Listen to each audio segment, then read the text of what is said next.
নমস্কার শ্রোতা বন্ধুরা, আমি কৌশিক আর তোমরা শুনছো হানাবাড়ি। বিভিন্ন স্বাদের গল্প শুনতে অবশ্যই সাবস্ক্রাইব করো তোমার আমার গল্প বাড়ি হানাবাড়ি। আর হানাবাড়ি মানেই শুধু ভুতুড়ে নয়, কিছু কিছু সময় অদ্ভুতুড়েও ঘটে। নমস্কার বন্ধুরা, কেমন আছো? আশা করি ভালো আছো আর সবাইকে ভালো রেখেছ। আজ তোমাদের সামনে নিয়ে এলাম শোভন কাপুরিয়ার বহুল চর্চিত জোডিয়াক বই থেকে একটি বহুল চর্চিত গল্প, প্রাচীন। এই গল্পের বইটি তোমরা সংগ্রহ করতে গেলে আমাদের ভিডিও ডেসক্রিপশনে সংগ্রহ করার পদ্ধতি লেখা আছে। আর খুব তাড়াতাড়ি আসছে জোডিয়াক বইটির ইংরেজি সংস্করণ।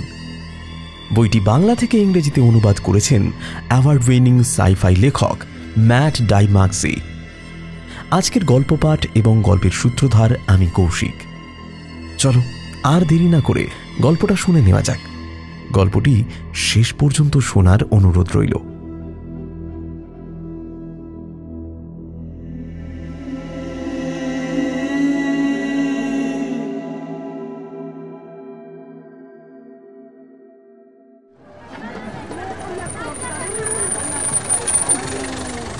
আল হোসেন মসজিদের উল্টো দিকে এসে গাড়িটা যখন থামল তখন প্রায় 12:30 বাজে।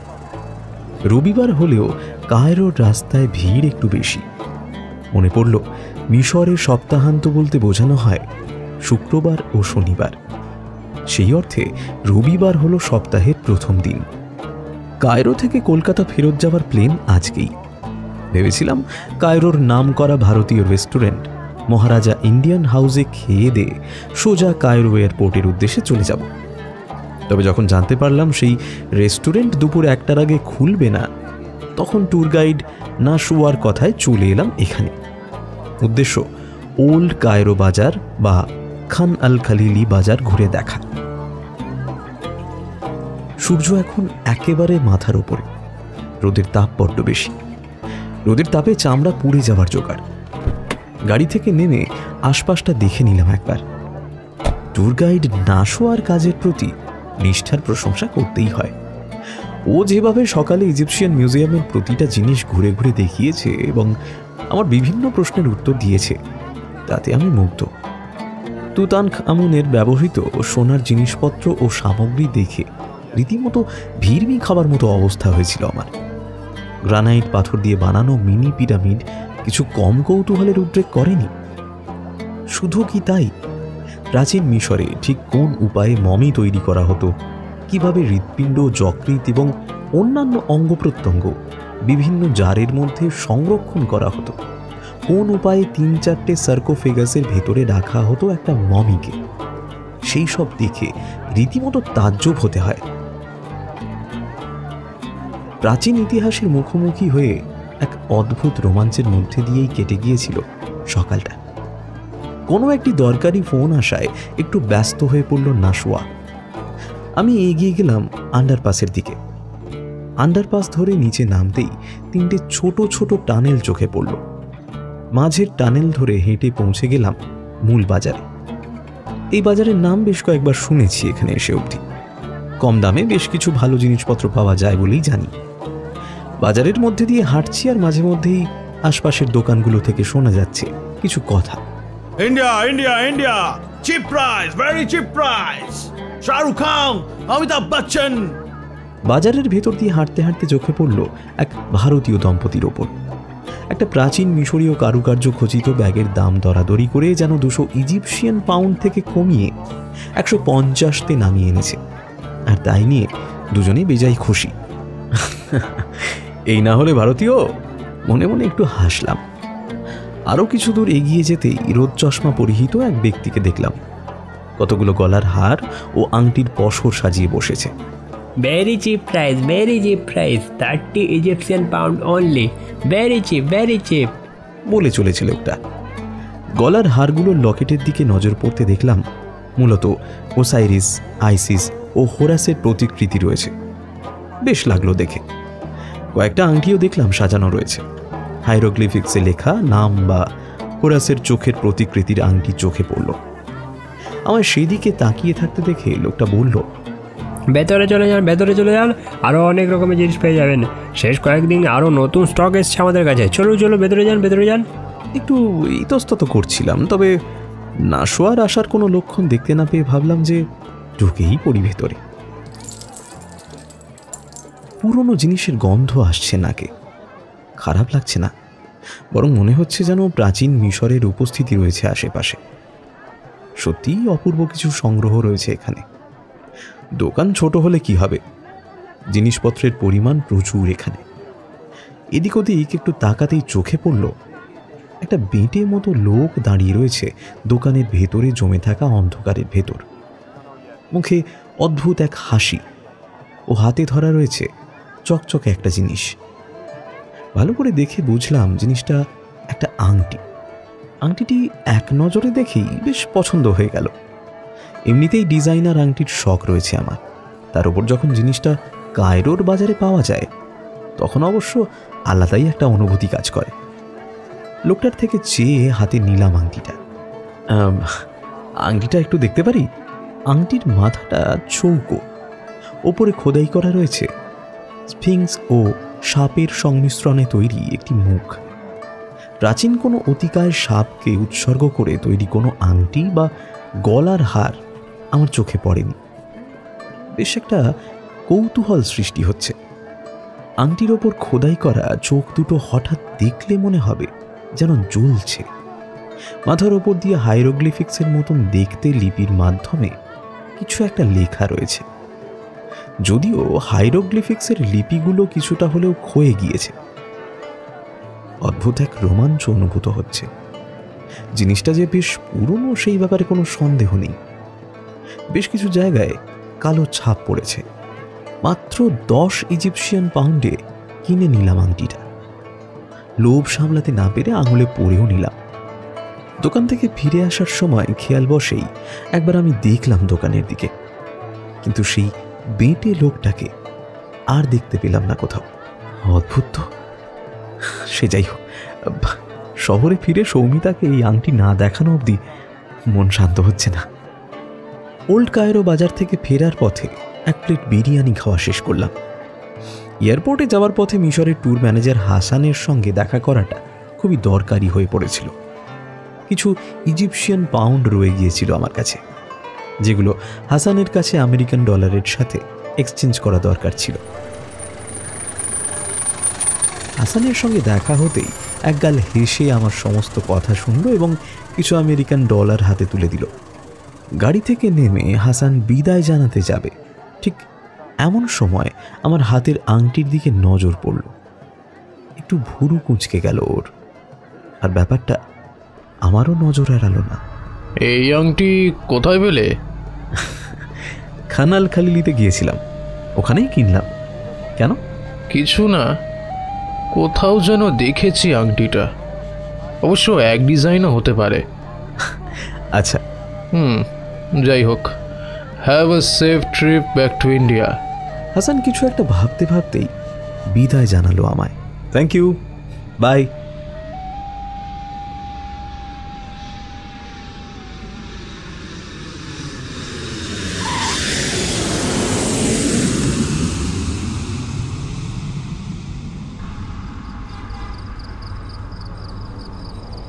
কলকাতায় ফিরে আসার রাতেই মায়ের শরীর খুব খারাপ হলো।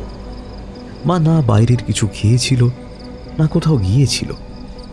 তাও হঠাৎ করেই যে কি হয়েছিল মায়ের তা বোঝা গেল না। প্রথমেই শুরু হলো অকারণেই রক্তবমি, তারপরে মাঝে মধ্যে টাল সামলাতে না পারা, ক্ষুধা মন্দা, আর শরীরের ভেতরে অসম্ভব জ্বলনের অনুভূতি। তবে এমন শরীর খারাপ আগেও কয়েকবার হয়েছে মায়ের, আর সেই অভিজ্ঞতা থেকেই খবর দিয়েছিলাম পাড়ার ডাক্তার ডক্টর অধিকারীকে। তিনি আমাদের ফ্যামিলি ফিজিশিয়ানও বটে। তিনিও যে এমন এক অবস্থার কারণে খুব একটা কিছু বুঝতে পারতেন এমনটা নয়। বার্ধক্যের রোগ হিসেবে গণ্য করেছিলেন তিনি। কিছু ওষুধপত্র দিয়ে গিয়েছিলেন বটে, তবুও তিনি নিশ্চিন্ত হতে পারেননি। তবে বড় গোল বাঁধল দ্বিতীয় রাতে। নিজের ঘরে শুয়েছিলাম। মা অল্প কিছু খাবার মুখে দিয়ে ওষুধ খেয়ে শুয়ে পড়েছিল। খাবার পরে মায়ের তেমন কোনো অসুবিধা হয়নি দেখে একটু নিশ্চিন্ত হয়েছিলাম। সারাটা দিন ধকলের শেষে বিছানায় শরীর এলিয়ে দিতেই চোখে ঘুম জড়িয়ে এলো।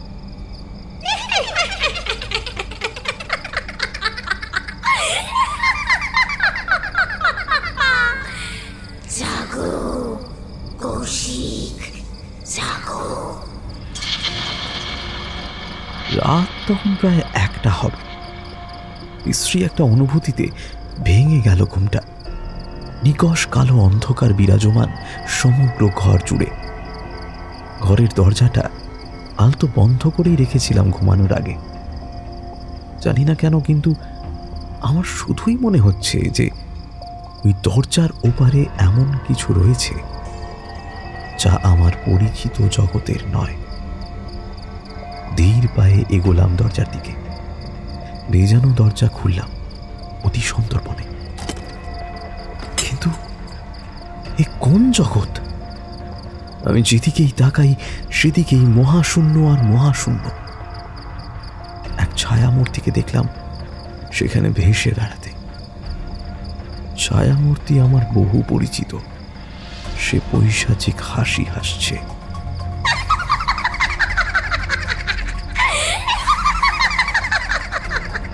আমি চিনতে পেরেছি কোনো ভুল হয়নি। মা, ও মা!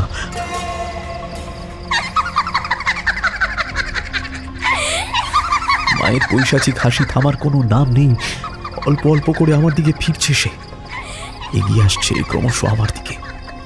আস্তে আস্তে তার চোখ, মুখ, নাক, শরীর সবকিছু মিলিয়ে গিয়ে তৈরি হয়েছে এক বৃহদাকার কালো অন্ধকার গহ্বর।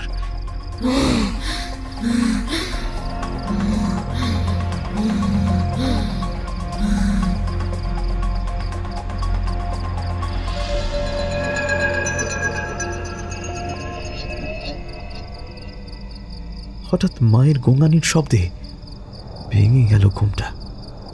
ধড়মড়িয়ে বিছানায় উঠে বসে ধাতস্থ হতে বেশ কিছুটা সময় লাগলো। দপদপ করতে লাগলো মাথাটা। সারা শরীর অজানা এক ভয়ে কাঁপছে যেন। কি যে অদ্ভুত ভয়ানক এক স্বপ্ন দেখলাম। হঠাৎ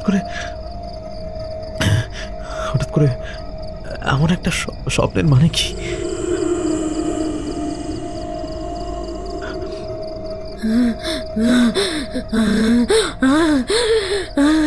শব্দটা শুনে দৌড়ে গেলাম মায়ের ঘরের দিকে। ঘরে ঢুকে সাক্ষী হলাম এক অদ্ভুত ও ভয় উদ্রেককারী দৃশ্যের।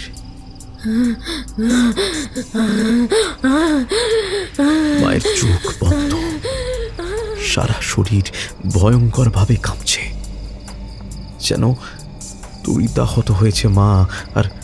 আর মুখ দিয়ে বেরিয়ে আসছে তীব্র গোঙানির শব্দ, যেন চিৎকার করে কিছু বলতে চাইছে। আগেও যেমন হয়নি তা নয়, মায়ের এমন অবস্থা আমি আগেও দেখেছি।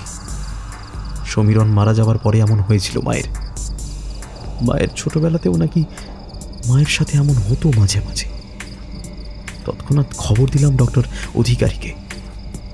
উনি এসে পৌঁছানোর আগেই প্রয়োজনীয় ওষুধ ইঞ্জেকশনের মাধ্যমে মায়ের শরীরে প্রয়োগ করলাম। জানি না কাজ হলো কিনা, তবে মায়ের কাঁপুনি বন্ধ হয়ে গিয়েছিল।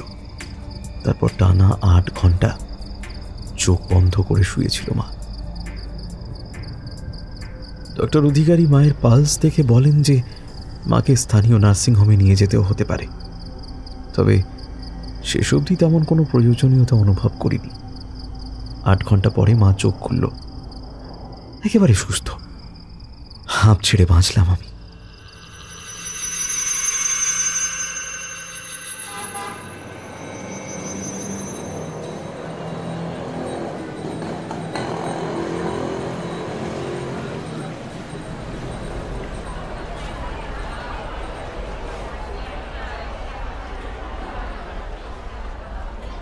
দক্ষিণ কলকাতার একটি মলের ফুড কোর্টে বসে রয়েছি আমি আর সৌমিতা।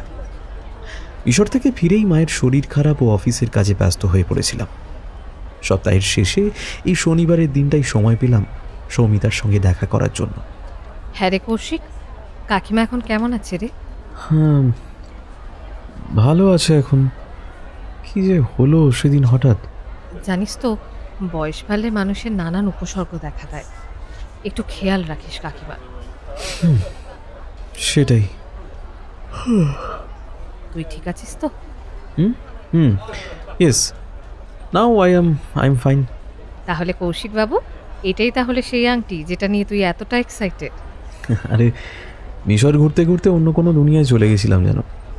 মিশরের যে কোনো জায়গায় গেলেই মনে হতো যেন প্রাচীন ইতিহাসের সাক্ষী হতে চলেছি। এটা তো ঠিকই, মিশর শুনলে একটা রোমাঞ্চ কাজ করে আমাদের। ওমা, তুই এত হাই তুলছিস কেন? ঘুম টুম হয়নি নাকি রাতে?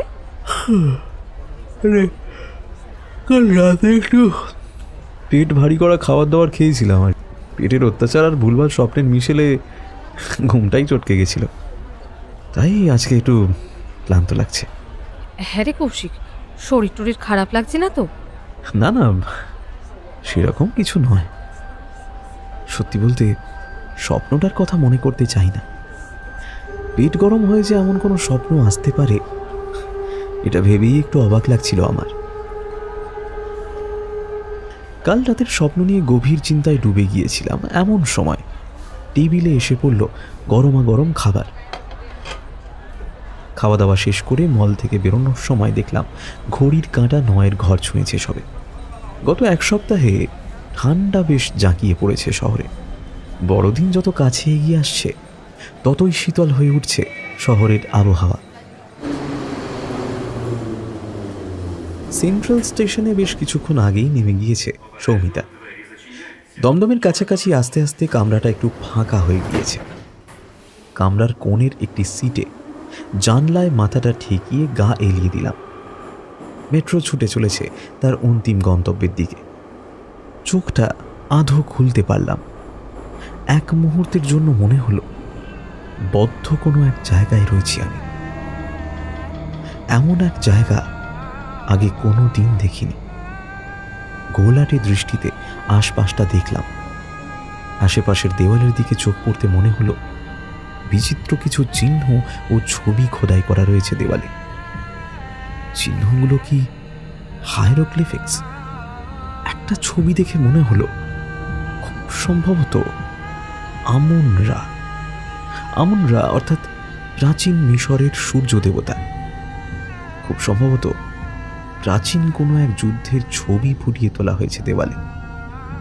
এমন কোনো যুদ্ধের খোদাই করা ছবি অন্তত আমার চোখে পড়েনি। এই ছবি সূর্য দেবতা ও অন্ধকারের দেবতার প্রাচীন যুদ্ধের কাহিনী বলে।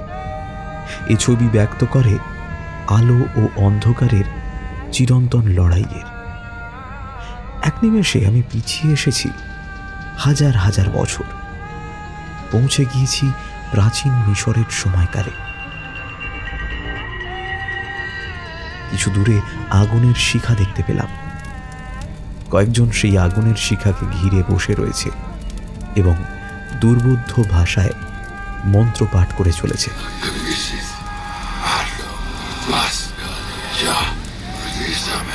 পরনে অদ্ভুত পোশাক। এমন পোশাক আজকের পৃথিবীতে কেউ ব্যবহার করে না আর। প্রাচীন মিশরে ফারাওদের রাজত্বকালে ব্যবহৃত হতো এমন পোশাক। আগুনের শিখার একপাশ গাঢ় অন্ধকার। এক মুহূর্তের জন্য মনে হলো সেই অন্ধকারের মধ্যে কিছু যেন নড়ে উঠল। দানবীয় কিছু যেন লক লক করে উঠল। তার হলুদ দুই চোখ যেন আমায় দেখছে। এই চোখ দুটো খুব পরিচিত আমার অন্তরাত্মাকে যেন দেখছে ওই দুটো হলুদ চোখ। ইহজাগতিক নয় সেই চোখ দুটো, তারা অন্য কোনো জগতের।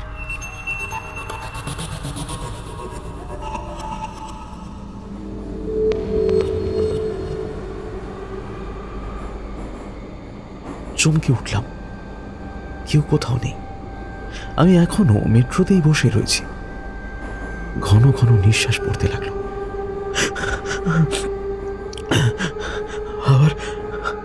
আবার সেই দুঃস্বপ্ন, হ্যাঁ, কি দুঃস্বপ্ন। মেট্রো দমদম স্টেশনে ঢুকছে সবে। শীতের রাতেও কপালে বিন্দু বিন্দু ঘাম জমেছে।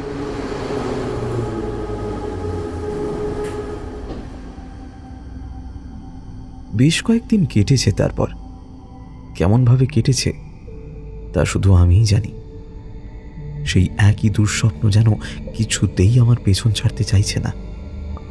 মাঝে মধ্যে মনে হচ্ছে যেন দিনের বেলায় রাস্তায় যেতে যেতেও এমন কিছু চোখের সামনে ভেসে উঠছে। অদ্ভুত এক অবসাদ ঘিরে ধরছে ক্রমাগত। জনসমাজে মেলামেশা করার প্রবৃত্তি হারিয়ে ফেলছি। তবুও একটা ব্যাপারে নিশ্চিন্ত হলাম যে মা সুস্থ হয়ে উঠেছে অনেকটাই। শুধু মাঝে মধ্যে অদ্ভুত দৃষ্টিতে আমাকে দেখছে। আমার ভেতরে দুশ্চিন্তার যে পাহাড় মাথাচাড়া দিয়ে উঠেছে, মা কি তার আঁচ পেল? আরও একটা ব্যাপার শুরু হয়েছে গত কয়েকদিন ধরে। একটা দুর্গন্ধ মাঝে মাঝেই নাকে ভেসে আসছে। দুর্গন্ধ যে কিসের বা কোথা থেকে আসছে সেটাও ঠিক পরিষ্কার নয়। জানি না কেন হঠাৎ করেই 10 বছর আগের সেই দিনটার কথা বারবার মনে পড়ছে। আমি ভুলতে চেয়েছিলাম সবকিছু। তবুও গত কয়েকদিনে অতীতের সেই দিনটার কথা মাথা চাড়া দিয়ে উঠতে চাইছে। কিন্তু এমনভাবে তো চলতে পারে না। জীবন তো স্তব্ধ হয়ে যেতে পারে না। ভেবেছিলাম সৌমিতার সঙ্গে দেখা করে কথা বললে মনটা হালকা লাগবে, কিন্তু ও জানালো যে ওর অফিস রয়েছে। এই সপ্তাহের শনিবারের দিনটাও একটা প্রোডাকশন ডিপ্লয়মেন্টের কারণে নাকি অফিস যেতেই হবে সৌমিতাকে। ভালো লাগছিল না। বেরিয়ে পড়লাম নিজের খেয়ালেই। শ্যামবাজারের গোলবাড়ির উল্টো পাড়ের লস্যির দোকানের লস্যি আমার খুব প্রিয়। সুযোগ পেলেই চলে আসি মাঝে মধ্যে। লস্যির গ্লাসে সবে একটা চুমুক দিয়েছি, বিশেষ করে একদিকে নজর আটকে গেল আমার। সৌমিতা গল্প করছে একটি ছেলের সাথে। দুজনের হাতেই লস্যির গ্লাস। ছেলেটিকে চিনতে খুব একটা অসুবিধা হলো না আমার। রাহুল সৌমিতার পেছনে পড়েছিল একসময়। কিন্তু রাহুলের সাথে এত হেসে হেসে গল্প করার দরকার কি ওর? জানি না কেন মাথায় আগুন জ্বলে উঠল। কোনো কিছু না ভেবে হনহন করে এগিয়ে গেলাম ওদের দিকে। আমায় হঠাৎ সামনে দেখে একটু ঘাবড়ে গেল সৌমিতা। লস্যির গ্লাসটা মুখের সামনে এনেও চুমুক দিল না। ও মা, তুই এখানে? খুব অসুবিধা হয়ে গেল বুঝি? মানে এমন ভাবে কথা বলছিস কেন? তুই বললি যে আজ তোর অফিস ছিল, অফিসের নাম করে তুই এইসব করছিস। কি বলছিস কি তুই? কি করেছি আমি? অফিস থেকে ফেরার সময় রাহুলের সাথে দেখা হলো, এই যা। আচ্ছা, do you think I am a fool? তুই যে রাহুলের সাথে মাঝে মাঝে দেখা করিস সেটা কি আমি জানি না? তুই কি বলছিস আমি কিচ্ছু বুঝতে পারছি না কৌশিক। রাহুলের সাথে অনেক আগে সম্পর্ক ছিল, এটা সত্যি, কিন্তু এখন সত্যি সেরকম কোনো ব্যাপার নয়। তুই তো কোনোদিন এই ব্যাপারে আমায় কিছু বলিসনি রে, তাহলে আজ হঠাৎ? তোর ফেসবুক প্রোফাইল শেষ কয়েকদিন হলো আমি ফলো করছি। রাহুল আর তোর পোস্টের চালাচালি আমি দেখিনি। তোদের মধ্যে লুকিয়ে লুকিয়ে চ্যাট হয়, আমি নিশ্চিত। এই কৌশিক, তোর কি হয়েছে বল না রে। চ্যাট ছাড়াও লুকিয়ে লুকিয়ে কিছু চলছে, তাই না? বল না, বল না, who is better in bed? বল। সৌমিতার চোখের কোণে স্পষ্টভাবে জল দেখলাম, কিন্তু আমার কোনো বিকার ঘটল না তাতে। রাহুল এবার আমার দিকে তেড়ে এলো প্রায়। এবার কিন্তু লিমিট ক্রস করছিস তুই। আমাদের সত্যি রাস্তায় দেখা হয়েছিল, আমি ওকে বললাম লস্যি খাওয়ার কথা। চল হাট। রাহুলের কথা শেষ করতে না দিয়ে ওর জামার কলার ধরে বলপূর্বক ধাক্কা দিলাম। একটা বন্ধ দোকানের সামনে বেশ কয়েকটা ইঁট রাখা ছিল, সেখানেই হুমড়ি খেয়ে পড়ল রাহুল। হোয়াটস রং উইথ ইউ? সৌমিতা রাহুলের দিকে দৌড়ে গেল। এতক্ষণে আমি যেন নিজের সম্বিত ফেরত পেলাম। এতক্ষণ যেন একটা ঘোরের মধ্যে ছিলাম। আমি স্পষ্ট দেখলাম যে রাহুলের 5 চোখের ওপরে বিভৎসভাবে কেটে গিয়েছে এবং রক্ত ঝরছে। ভয় হলো। যত তাড়াতাড়ি সম্ভব সেখান থেকে পালিয়ে গেলাম।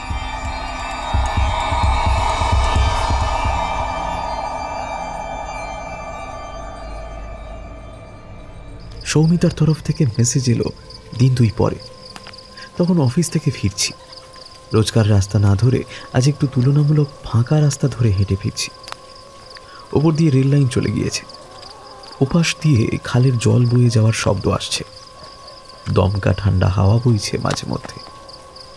আপাতত যে রাস্তা ধরে আমি হাঁটছি তার আশেপাশে একতলা কিছু কাঁচা বাড়ি ছাড়া আর কিছুই নেই। আরও খানিকটা এগিয়ে গেলে কিছু ঝোপঝাড়ের সমাগম শুরু হবে এবং একটি প্রাচীন ভগ্নপ্রায় মন্দির ও বটগাছকে ঘিরে গজিয়ে উঠেছে একটা বুনো আগাছা। সেই দিকেই হেঁটে চলেছি ধীর গতিতে। তখন মেসেজটা এলো। রাহুলের চোখ নষ্ট হয়ে যেতে পারতো সেদিন।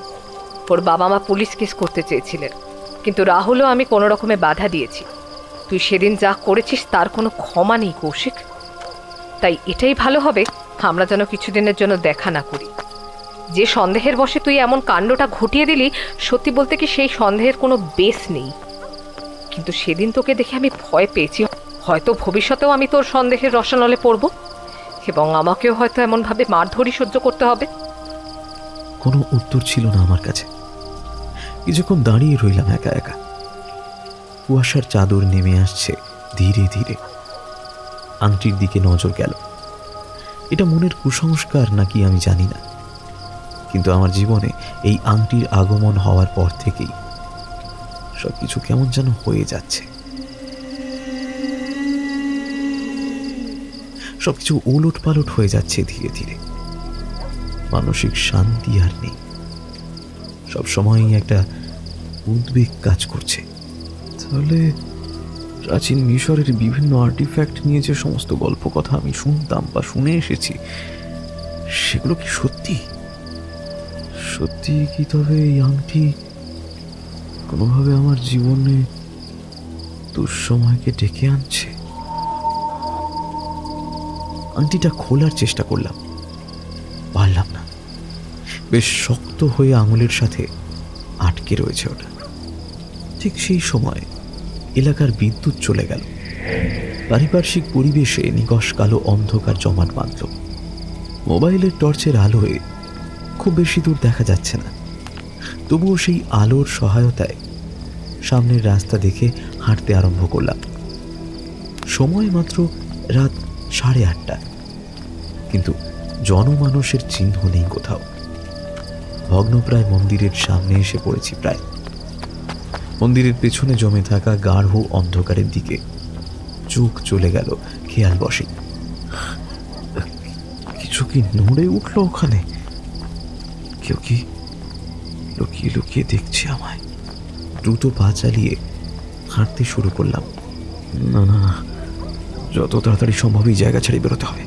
কিছুটা এগিয়ে আসার পরে একটা শব্দ কানে এলো, তবে সেটাকে শব্দ না বলে চাপা গর্জন বলা ভালো।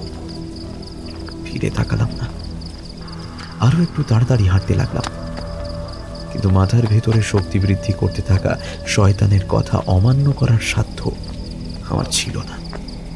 ধীরে ধীরে ফিরে তাকালাম পেছন দিকে, কিন্তু যা দেখলাম তার জন্য প্রস্তুত ছিলাম না। আরো একবার আমার আশেপাশের পরিবর্তন হয়েছে।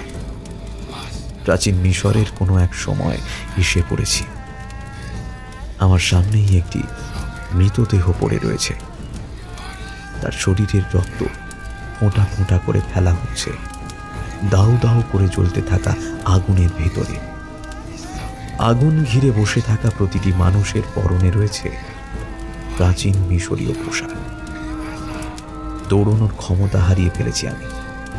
অনুভব করলাম আমার ঠিক পেছনে কেউ একজন দাঁড়িয়ে রয়েছে।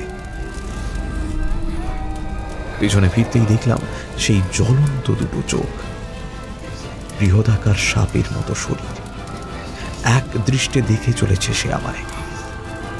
তার দুই চোখের দিকে যত তাকিয়ে রয়েছি ততই যেন অবশ হয়ে পড়ছে আমার অন্তরাত্মা।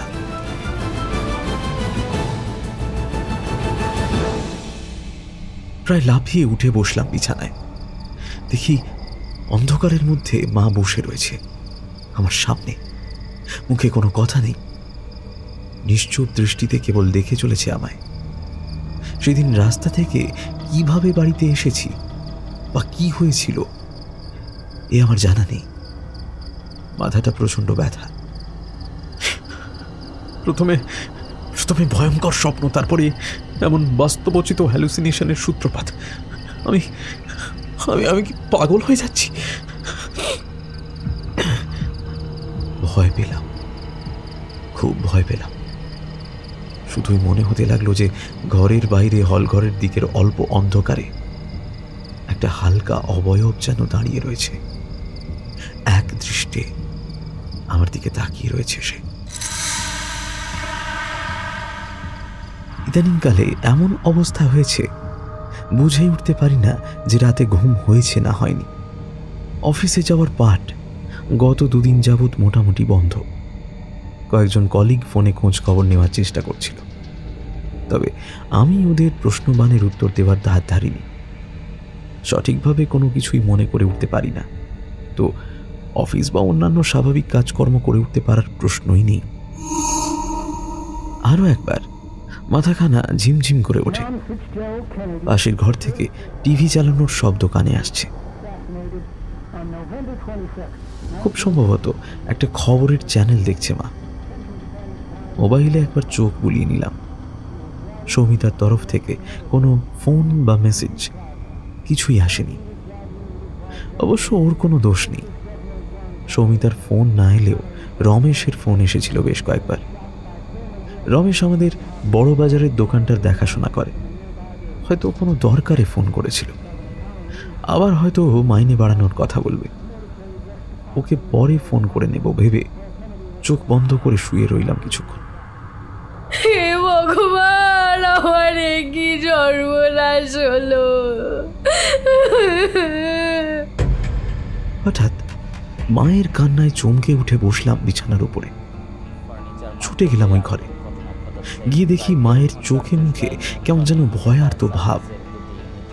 টিভির দিকে চোখ গেল, দেখলাম খবরে দেখাচ্ছে বড় বাজারের একটি দোকানে আগুন লাগার খবর। দোকানটি সম্পূর্ণরূপে ভস্মীভূত হয়ে গিয়েছে। মাথায় আকাশ ভেঙে পড়ল আমার।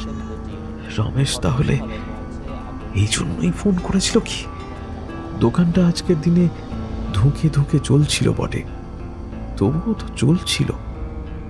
আগুন লাগার ফলে কোটি কোটি টাকার সম্পত্তি নষ্ট হয়ে গেল আজ। পরিকল্পনা করেছিলাম এই দোকানটা বিক্রি করে যা টাকা আসবে সেটা ইনভেস্ট করবো কোথাও, কিন্তু এবার ইন্স্যুরেন্সের টাকা তুলতেই মুশকিলে পড়তে হবে। রমেশকে ফোন করার চেষ্টা করলাম, কিন্তু কোনো লাভ হলো না। কেউ ফোন তুলল না। তুই ঠিক আছিস তো রে কৌশিক? কি থেকে যে কি হচ্ছে? মায়ের কথায় একবার পিছন ফিরে দেখলাম। জানি না মা, হঠাৎ এমন এক বিপর্যয় এসে পড়বে এটা তো ভাবতেই পারিনি। একটা সত্যি কথা বলবি? বলো। তুই কি সত্যি কোনোদিন চাসনি যে দোকানটা নষ্ট হয়ে যাক? সমীরনের প্রতি তোর বিতৃষ্ণার কথা কিন্তু আমার অজানা নয়। মায়ের কণ্ঠস্বরে উষ্মার ভাবের প্রকাশ পেলাম। মা, তুমি বেশি ভাবছো। কবেকার কোন কথা সেসব? আমি গিয়ে ওই রমেশের সঙ্গে কথা বলে আসি, কেমন? মায়ের চোখের দিকে না দেখেই কথাটা বললাম। আর একটা কথা। বলো না। সত্যি বলবি তো? বলো। একটা ঢোক গিললাম। এরপরে মা যে প্রশ্ন আমার দিকে ছুঁড়ে দিল সেই প্রশ্নের জন্য একেবারেই প্রস্তুত ছিলাম না। সমীরন কিভাবে মারা গিয়েছিল রে? মায়ের মুখের অদ্ভুত ভাব আশা করিনি মায়ের মুখের কথাটা ঠিক দুঃখের ভাব নয়, অদ্ভুত এক ক্রূর ভাবের আভাস পেয়েছিলাম। কথায় বলে, বিপদ যখন আসে তখন সব দিক দিয়েই আসে। অন্ধকার সময় আধার আরো গাঢ় হয়ে ওঠে। মনুষ্য জীবনে চরম অশান্তির অবতরণ হয়। মানুষের যে কখন কি হয়ে যায় কেউ জানে না। বিপদ যেন আমার চারিপাশে ওঁত পেতে রয়েছে সর্বক্ষণ। সেন দৃষ্টিতে প্রত্যক্ষ করে চলেছে মোক্ষম সুযোগের অপেক্ষায়। সন্ধ্যের দিকে হঠাৎ করেই বাড়ির দোতলার সিঁড়ি থেকে পিছলে পড়ে মাথা ফাটল মায়ের। ঘরের মেঝে ভর্তি রক্তে রক্ত। এখনই যদি কিছু না করা যায় তাহলে মাকে বাঁচানো হয়তো সম্ভব হবে না। আমাদের ফ্যামিলি ফিজিশিয়ান ডক্টর অধিকারীর সঙ্গে যোগাযোগ করতে উনি চটজলদি হাসপাতালে ভর্তি হওয়ার ব্যবস্থা করে দিলেন। খুব সম্ভবত দোকানটা ভস্মীভূত হয়ে যাওয়ার গভীর চিন্তা ঘিরে ধরেছিল মাকে। অতএব অসাবধানবশতই ঘটে গেল এই ভয়াবহ ঘটনা। মিশর থেকে ফেরার পর থেকেই একের পর এক খারাপ ঘটনা ঘটেই চলেছে। মনের গহীনে একটাই কথা প্রতিধ্বনিত হতে থাকল, অভিশাপ, প্রাচীন মিশরীয় অভিশাপ। হাসপাতাল থেকে জানানো হলো মায়ের এখন যা অবস্থা তাতে মাকে হাসপাতালেই রাখতে হবে। বিপদ কাটার সম্ভাবনা আপাতত নেই। রাতে হাসপাতালেই রাত্রি যাপন করব বলে ঠিক করলাম। ডাক্তারদের কথা অনুযায়ী মা এখনো বিপন্মুক্ত নয়। ধীর পায়ে হাঁটতে হাঁটতে বেরিয়ে এলাম হাসপাতাল থেকে। মাথাটা বড্ড ব্যথা করছে। ক্লান্তি এসে ঘিরে ধরেছে আমার সারা শরীর। মাথার চাপ হালকা করার জন্য সিগারেট ধরালাম। এত সব ঘটনার মাঝেই পুলিশ ও মিডিয়া থেকে দোকান ভস্মীভূত হয়ে যাওয়ার ঘটনা নিয়ে ফোন আসছে বারবার। ওদেরকে বলতে বাধ্য হলাম যে মায়ের শরীর একটু ভালো হলেই আমি নিজে গিয়ে দেখা করব। তাছাড়াও ইন্স্যুরেন্স কোম্পানির সঙ্গে কথা বলে টাকাটা বের করার চেষ্টা করতে হবে। ফোনটা বেজে উঠল। স্ক্রিনের দিকে দেখে নিয়ে ফোনটা রিসিভ করলাম। কৌশিক, তুই ঠিক আছিস তো? গত কয়েকদিনে আর কথা হয়নি তো, তাই আর কি। আমার ভুল ছিল। ওসব কথা ছাড়। কাকিমা কেমন আছে? ভালো নেই রে। কি যে একটার পর একটা ঘটনা ঘটছে, ভালো লাগছে না রে। কিছু সব ওলট পালট হয়ে যাচ্ছে। আমি নিজেও না খুব একটা ভালো নেই। কৌশিক, একটা কথা বলবো? হ্যাঁ হ্যাঁ বল। তোর কি একবারের জন্য মনে হচ্ছে না যে মিশর থেকে আংটিটা আনার পর থেকেই তোর সাথে এগুলো হচ্ছে? তুই দয়া করে একটা হেল্প কর। তোর ওই আংটিটার ফটো আমায় পাঠা প্লিজ। কাকে দেখাবি? কি সব বলছিস? ওসব ওসব কুসংস্কার। দেখ কৌশিক, আমি জানি যে আমি যা বলছি তার কোনো ব্যাখ্যা আমার কাছে নেই, কিন্তু তুতেন খামেনের সমাধির ব্যাপারটা তো নিশ্চয়ই তোর জানা আছে। তুই আর কথা না বাড়িয়ে আংটিটার ছবিটা অবশ্যই পাঠাস আমাকে। কাম অন, এখন এসব নিয়ে বকিস না। তাহলে তুই নিজেই বল না যে হাওয়ার্ড কার্টার সহ ওদের দলের প্রত্যেকটা লোকের হঠাৎ করেই কেন মৃত্যু হলো। শুধুমাত্র সেটাই নয়, প্রাচীন মিশরের আর্টিফ্যাক্ট নিয়ে এমন অনেক কাহিনী শোনা যায় যেখানে মানুষের জীবনে দুর্ভোগ ধেয়ে এসেছে, তছনছ হয়ে গিয়েছে ওদের জীবন, মৃত্যু হয়েছে মানুষের। কেন বলতে পারিস? প্রাচীন মিশরের প্রাচীন অভিশাপ হয়তো মিথ্যে নয়। কিরে, কি ভাবছিস? কিছু না, আমি রাখছি রে সৌমিতা, মাথাটা বড্ড ব্যথা করছে। বেশ, আমি বরং কাল আসবো কাকিমাকে হাসপাতালে দেখতে। তুই এখনই একটা ছবি তুলে পাঠা প্লিজ আমায়। ছবিটা পাঠানোর পরে কিছুক্ষণ বাইরে দাঁড়িয়েছিলাম। মনে পড়ল এক নার্সের কথা। সে বলেছিল তার নাকে একটা দুর্গন্ধ আসছে। আমি নিজেও মাঝে মধ্যে পেয়েছি এই দুর্গন্ধ, কিন্তু কেন? আকাশ পাতাল ভাবতে ভাবতে আবার চলে গেলাম নার্সিংহোমের দিকে।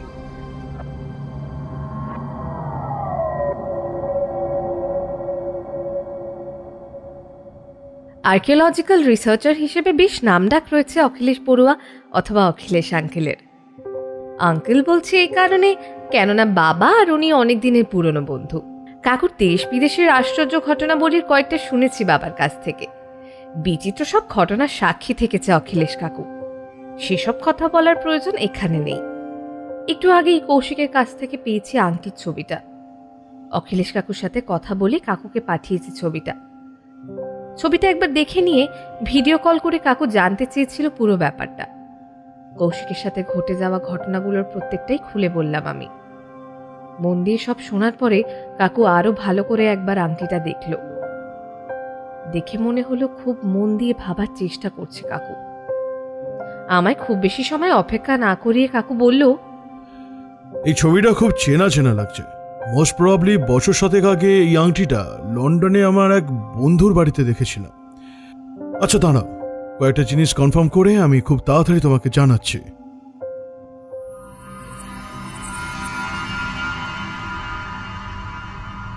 ফাঁকা প্রান্তরে একা দাঁড়িয়ে রয়েছি আমি। চারিদিকে ধু ধু বালি, আকাশে পূর্ণিমার চাঁদ। চাঁদের আলোয় বালিকে যেন রূপলি মনে হচ্ছে। এখানে আমি কিভাবে এলাম তা জানা নেই। দূরে যেদিকেই চোখ যাচ্ছে সেদিকেই শুধু বালি আর বালি। আমার মনে হলো যে আমি দাঁড়িয়ে রয়েছি এই সুবৃহৎ ত্রিভুজের সামনে। না, এটা স্বপ্ন নয়। স্বপ্ন এত বাস্তবোচিত হতে পারে না।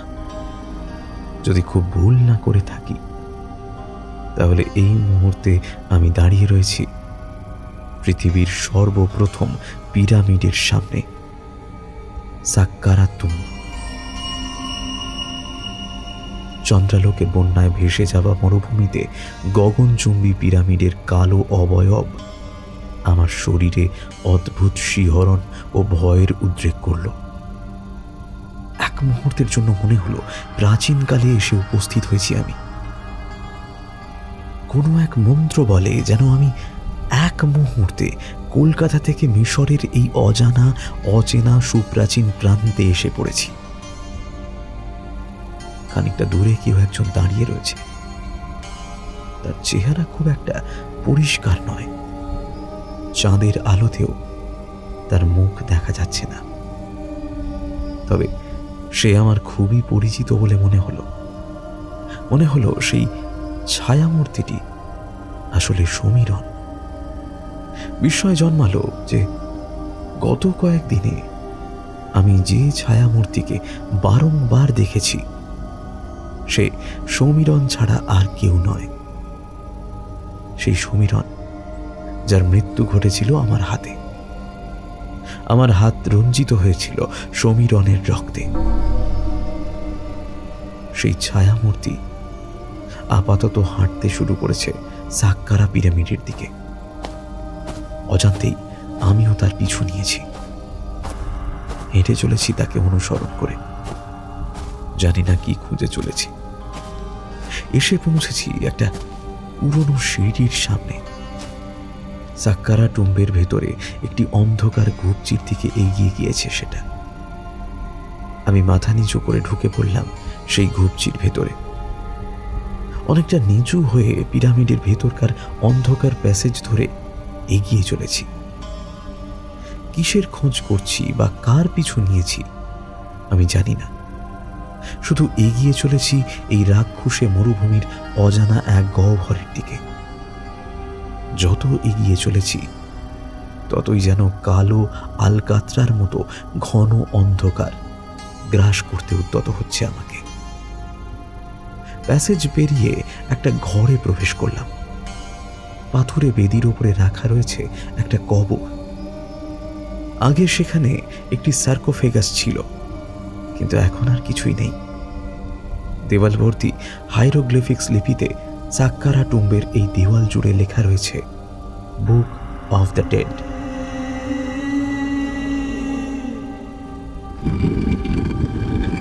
হঠাৎ পাথুরে বেদি সহ সবকিছুই সরে যেতে থাকলো। সাক্কারা টুম্বের নিচে অবস্থিত প্রায় 6000 সুড়ঙ্গে পৌঁছানোর গুপ্ত পথগুলো খুলে যেতে লাগলো। পায়ের নিচের মাটি যেন আর মাটি নেই, পরিণত হয়েছে চোরাবালিতে। আর আমি সেই চোরাবালির ফাঁদে ডুবে যেতে থাকলাম একটু একটু করে। সাক্কারা টুম্বের পিরামিডের সুড়ঙ্গের গোলক ধাঁধায় হয়তো আমি হারিয়ে যাব চিরকালের মতন। পিরামিডের অন্দরে লুকিয়ে থাকা অন্ধকার গ্রাস করে নিচ্ছে আমায়। সাহায্যের কোনো আশা নেই আর। হঠাৎ দেখলাম আমার চারপাশে একটা লকলকে শরীর ঘুরে বেড়াচ্ছে। সেই শরীর এক দৈত্যাকার সাপের। চোরাবালির মধ্যে ডুবে যেতে যেতে আমি যেন ক্রমেই সেই বিশালাকার সাপের নাক পাশে জড়িয়ে যাচ্ছি। এবার তার চোখ দুটো খুব পরিষ্কারভাবে দেখতে পাচ্ছি আমি। জল জল করছে দুটি চোখ। আমি শুনেছি এর কথা। এই দৈত্যাকার সাপ অ্যাপোফিস ছাড়া আর কেউ নয়। প্রাচীন ও ভয়ঙ্কর সর্পদৈত্য অ্যাপোফিস। দুই চোখ যেন অগ্নিকুণ্ড। সেই অগ্নিকুণ্ডে হারিয়ে যাচ্ছি আমি। চূর্ণ বিচূর্ণ হচ্ছে আমার অন্তরাত্মা। হঠাৎ কানে এলো ফিসফিস করে দুর্বোধ্য ভাষার কিছু কথা। কেউ যেন কিছু একটা বলে চলেছে আমার। অদ্ভুতভাবে সেই ভাষা ধীরে ধীরে বুঝতে পারছি। আমি পরিষ্কার বুঝতে পারছি সেই অপার্থিব সত্তা আমায় কি বলতে চায়। রক্ত চায় সে চায় হিংসা, চায় হাহাকার, চায় ধ্বংস। অনুভব করলাম যেন আমি মিশরে নেই, রয়েছি মহাশূন্যে। সমগ্র মহাশূন্য জুড়ে থাকা দুটো চোখ আমায় দেখছে। অসংখ্য কালো সুর জাপটে ধরছে আমায়। বৃহদাকার তার অবয়ব, মুখমণ্ডল কিছুটা মানুষের মতন হলেও লম্বা। শরীরের নিচের ভাগ সিংহের মতো হলেও বাকি অংশ জুড়ে অবস্থান করছে অসংখ্য সুর।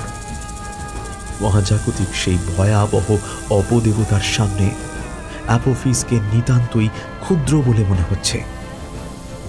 অবাক হয়ে দেখলাম অ্যাপোফিস মাথা নত করে সেই নাম না জানা অপার্থিব সত্তার সামনে।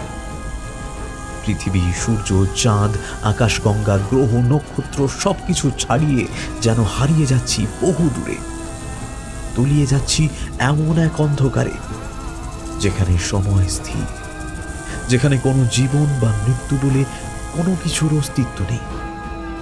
এই নরকের বাসিন্দা হতে চলেছি, শিকার হতে চলেছি এমন এক শয়তানের যার আদি নেই, অন্ত নেই। সে মৃত্যুহীন দেবতা। আমার পাপ তার খোরাক। হঠাৎ অনুভব করলাম আমার শরীর মহাশূন্য থেকে অতি দ্রুত নিচের দিকে নামছে। তলিয়ে যাচ্ছি ঘন অন্ধকারে, নেমে যাচ্ছি নিচে, আরো নিচে। কোন অন্ধকারে যে হারিয়ে যেতে চলেছি তা আমার অজানা।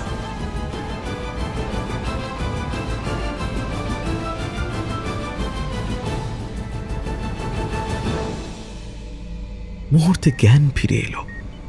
দেখলাম নার্সিং হোমের রিসেপশনের বেঞ্চে একা বসে রয়েছি। কেউ নেই আশেপাশে, কেউ কোথাও নেই। এত যে লোক ছিল তাদের দেখা নেই কেন? শুনছেন? কেউ আছেন? অনেকবার ডাকার পরেও কেউ কোনো জবাব দিল না। না না না, এটা বাস্তব নয়। একটা হ্যালুসিনেশনের মধ্যেই আর এক হ্যালুসিনেশনের সূচনা হয়েছে খুব সম্ভবত। প্যাসেজের বেশিরভাগ আলোই বন্ধ। দূরে একটা আলো জ্বলছে, যদিও মাঝে মধ্যে দপদপ করে উঠছে সেটা। আমি ধীরে ধীরে এগোতে লাগলাম আলোর উৎসের দিকে। চারিদিকে নৈঃশব্দ বিরাজ করছে। নাকে আসছে দুর্গন্ধ, সেই এক দুর্গন্ধ। এবার দুর্গন্ধ চিনতে অসুবিধা হলো না। এটা মরার দুর্গন্ধ, মানুষের মরার দুর্গন্ধ।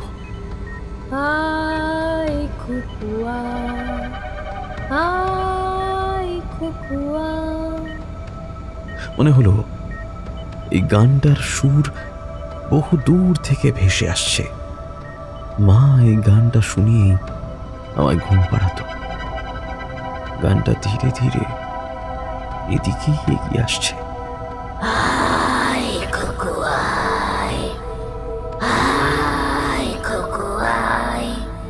মায়ের গলার স্বর নয়, এটা এক বিকৃত স্বর। মায়ের কাছে আয়, আসবি না?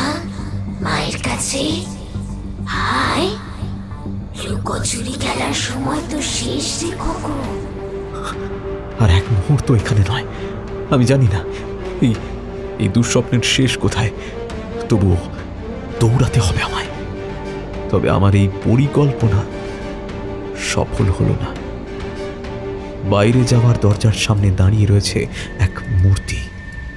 মা দুই হাত বাড়িয়ে আমার দিকে এগিয়ে আসছে। মা, চোখ দুটো আগুনের মতো জ্বলছে, শরীরের নিচের অংশে পা নেই। সেই মৃত্যুহীন দেবতার একটি অবতার দেখছি যেন। গনগনে আগুনে জ্বলতে থাকা ওই দুই চোখের সামনে আমি যেন আর কিছু ভাবতে পারছি না। শরীর মন সব অবশ হয়ে আসছে আমার। আমি আর পারছি না। সমীরণ কিভাবে মারা গিয়েছিল? দোকানে কিভাবে আগুন লাগলো? মাকে কে ঠেলে ফেলে দিল সিঁড়ি থেকে? হিংস্র সাপদের মতো পৈশাচিক হাসি মা রূপী জীবের মুখে। বেশ, মনে করিয়ে দিই সবকিছু। তোর পাপ আমার খোরাক। মানুষ যত পাপ করবে তত আমার শক্তি বৃদ্ধি হবে। আমার মাথার দুই পাশে হাত রাখলো সেই জীব, আর আমার চোখের সামনে ফুটে উঠতে লাগলো অতীতের কিছু পৃষ্ঠা। সমীরণকে কোনো কালেই খুব একটা পছন্দ ছিল না আমার। পছন্দ না করার একটাই কারণ ছিল, সমীরণ ছিল আমার মায়ের দ্বিতীয় স্বামী, অর্থাৎ আমার সৎ বাবা। আমি জানতাম আমার বাবার মৃত্যু সেরিব্রাল অ্যাটাকে হওয়ার পরেই মায়ের জীবনে আগমন হয়েছিল সমীরণের। কেন জানি না আমার মনে এই বিশ্বাস জন্মেছিল যে বাবার মৃত্যুর পেছনে সমীরণের হাত রয়েছে, বা মা হয়তো সমীরণের বড় বড় দোকানের লোভেই বিয়েটা করেছিল। এরকমই একদিন রাতে স্কুটারে চেপে ফিরছিলাম সমীরণ আর আমি। রাস্তার এক মোড়ে হঠাৎ করে ডাল সামলাতে না পেরে পড়ে যায় স্কুটার। আমি সঙ্গে সঙ্গে উঠে দাঁড়িয়ে পড়তে পারলেও সমীরণের ডান পাতে গুরুতর আঘাত লাগে। ঠিক তখনই আমার চোখে পড়ে একটি ট্রাক দ্রুত বেগে এগিয়ে আসছে এই দিকেই। সমীরণ সাহায্য চেয়েছিল, কাকুতি মিনতি করেছিল সাহায্য করার জন্য। আমি সাহায্যের হাত বাড়াইনি, নিশ্চুপ হয়ে দাঁড়িয়ে দেখেছিলাম মৃত্যুর তাণ্ডব। প্রত্যক্ষ সাক্ষী ছিলাম ট্রাকের ধাক্কায় সমীরণের বীভৎস মৃত্যুর। ভাগীদার হয়েছিলাম ভয়াবহ পাপের। আমার কাছে এও স্পষ্ট হলো যে আমি নিজেই কিভাবে দোকানে আগুন লাগিয়েছিলাম। দোকানটা সমীরণের ছিল বলে একটা ক্ষোভ থেকেই গিয়েছিল আমার অবচেতন মনে। এরপরে ওই সংক্রান্ত প্রশ্ন মায়ের মুখে শুনেছিলাম বলে রাগে ক্ষোভে মাকে ঠেলে ফেলে দিই সিঁড়ির ওপর থেকে। মাথার দুই পাশে তীব্র যন্ত্রণা অনুভব করলাম। বুঝতে পারলাম ওই হাত দুটো আর হাত নেই, তীক্ষ্ণ সুরের রূপ নিয়ে ধীরে ধীরে প্রবেশ করছে আমার শরীরের অন্তরে। আমার মন ধীরে ধীরে চলে যাচ্ছে অন্য কারোর নিয়ন্ত্রণে। কিন্তু মায়ের কি হবে? সে জীব বোধহয় বুঝতে পারল আমার মনের কথা। বিভীষিকাময় হাসি হেসে আমার মাথার ভেতরেই বলতে থাকলো, তোর মা, সেই যেদিন তোর মায়ের খুব শরীর খারাপ হলো, তোর মা তো তখনই মারা গিয়েছে। চোখের উপসর্গ এক হলেও ভেতরে মারা গিয়েছিল তোর মা। এতদিন তুই যাকে দেখেছিস যে তোর আশেপাশে ঘুরেছে, সে তো তোর মায়ের মরা। তোকে আমার পরবর্তী বাহক বানানোর জন্য তোর মাকে মরতে হতোই। এখন থেকে বাহ্যিক শরীর তোর, তার ভেতরে থাকবো আমি। সচেতনতা সম্পূর্ণরূপে চলে যাওয়ার আগে শেষবারের মতো দেখলাম মারূপী জীব পরিণত হতে থাকলো বিভৎস এক মাংসপিণ্ডে এবং মুখ নাক কানের মাধ্যমে প্রবেশ করতে থাকলো আমার শরীরের গভীরে।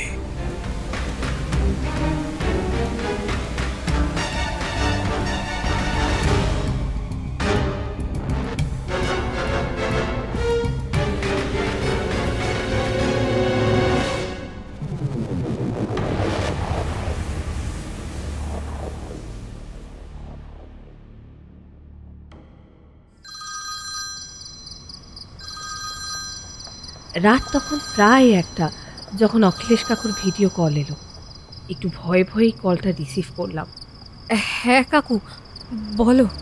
আমি তোমায় বলেছিলাম না যে এই আংটিটা সম্ভবত আমি দেখেছি? হ্যাঁ। বছর 7 আগে আমি লন্ডনে গিয়েছিলাম একটা সেমিনারের কাছে। তখন আমার এক ব্রিটিশ বন্ধু এমিলি রবিনসনের বাড়িতে আমি এই আংটিটা দেখেছিলাম। এই আংটিটা নাকি ওর কাকার ছিল।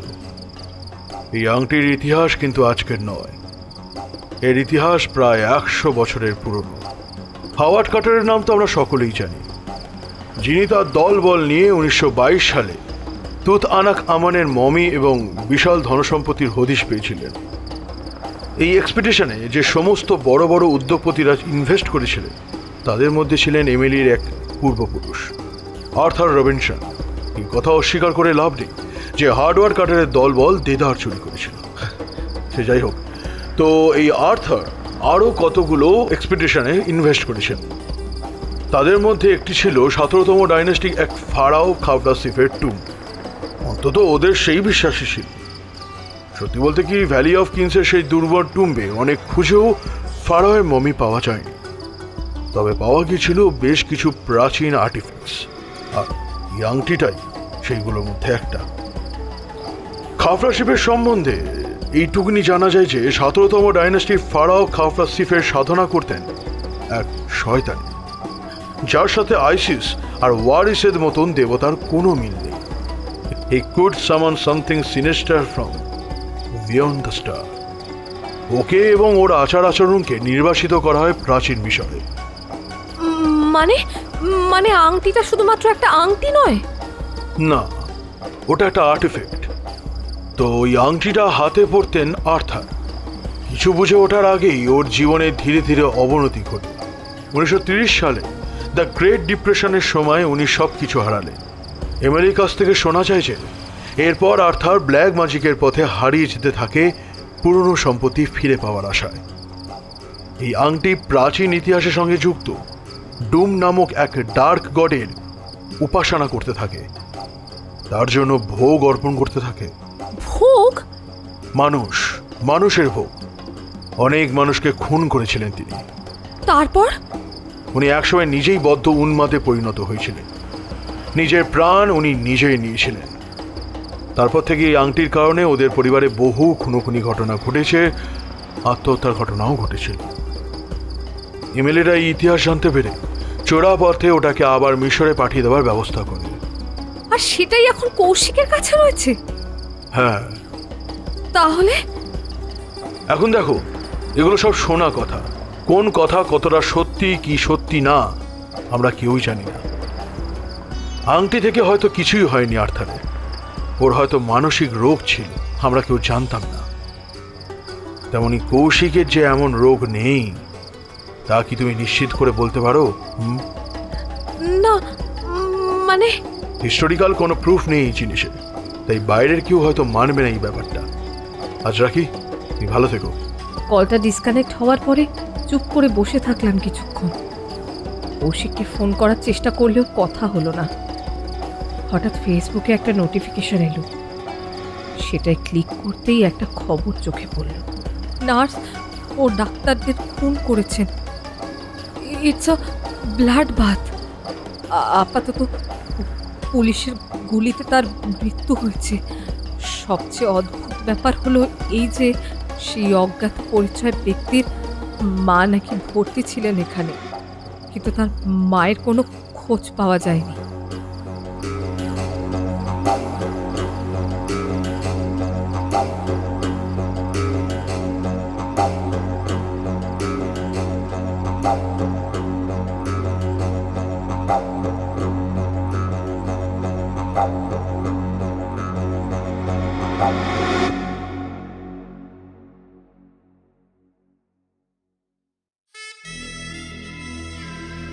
শেষ হলো শোভন কাপুরিয়ার বহুল চর্চিত জোডিয়াক গল্পের বই থেকে প্রাচীন গল্পটি।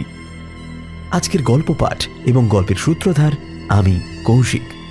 অন্যান্য চরিত্রে ঋদ্ধি, রুভিনা, নীল, বিপুল ও মৌমিতা। এই সুন্দর প্রচ্ছদটি করেছে দীপ GFX। স্ক্রিপ্টিং দিশানি, আবহ, শব্দগ্রহণ ও ভিডিওগ্রাফিক্স হানাবাড়ি প্রোডাকশন। পরিবেশনা ও পরিচালনায় টিম হানাবাড়ি। তাহলে কেমন লাগলো আজকের গল্প? জানাও তোমাদের মতামত আমাদের কমেন্ট বক্সে। আর তোমরা তো জানোই তোমাদের প্রত্যেকটা কমেন্ট আমরা রিপ্লাই ব্যাক করি।